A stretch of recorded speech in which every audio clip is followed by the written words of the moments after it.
Hi there, I'm David Icke, and we're here to talk about writing. This is the first part of a series on the shape of a short story, and I'm going to be using Dan Wells' 7-point plot system as a guide, and I kind of mushing it together with Lester Dent's pulp paper master fiction plot. So we're going to have fun, we're going to smash things together. It's going to be great. So, we're talking about short stories specifically, but these concepts are general enough that you could use them for a novel, a novella, an entire series if you wanted. This is a very traditional Western story form. It goes back all the way back to Aristotle. But we're going to use it for a short story, maybe around 6,000 words, we'll say, just to give it a round figure. And this isn't the only way to write a short story. Don't get me wrong. There are lots of ways to write short stories, but this is a very good way, especially if you're new to writing and you need a framework to follow to get you through your first 100 stories or so.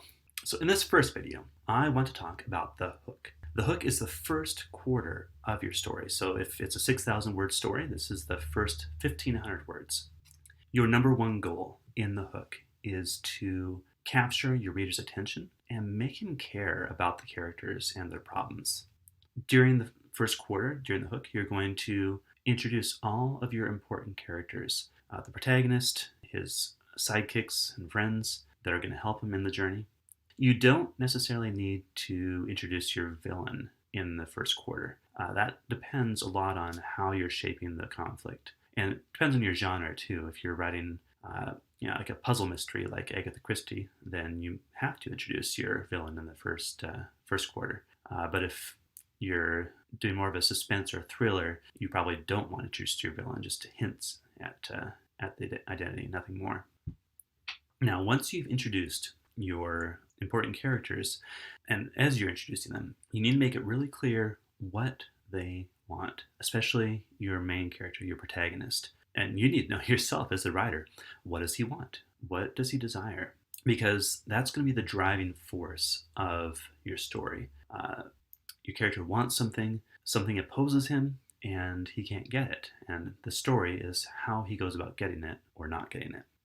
So, to that end, you're going to introduce trouble in the hook, something that is going to oppose your main character's desire, and that's going to lead into the main conflict of the story. Now, it also, depending on the genre or what kind of story you're writing, the trouble could spur the desire in your main character that is going to drive him through the story. He might discover there's some injustice or some problem, and that's going to pull him into the story, and the story's going to be about him solving that problem that he's just encountered in the hook. So that there are lots of different ways, lots of different things that people might desire and reasons that they might desire it. So an easy trick for figuring out how to start your main character in the hook is look at how it's going to end. You always want to start with the end in mind. You figure out what your resolution is going to be, and then start your hook with the main character in the opposite state. So if the resolution is he solves the problem, then the hook would be he hasn't solved the problem, or he's just encountering the problem for the first time.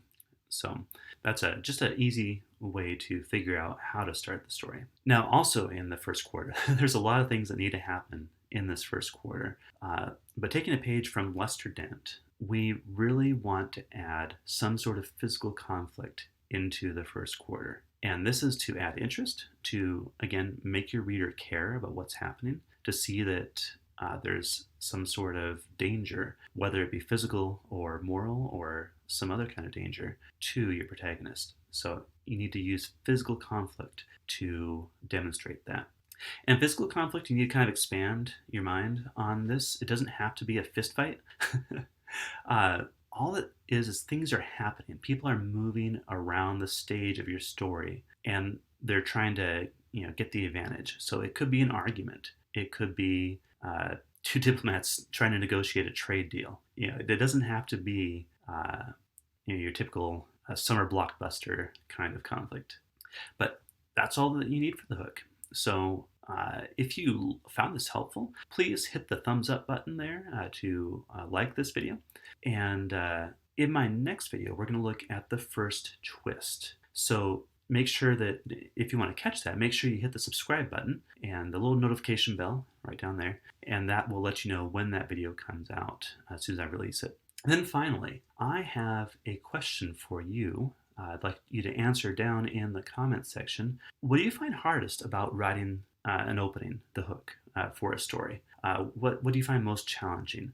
Go down to the comments down there and let me know, and I will try and answer any questions that come down there, either in the comments or in a future video. So I'll look forward to seeing you next time, and have a good one.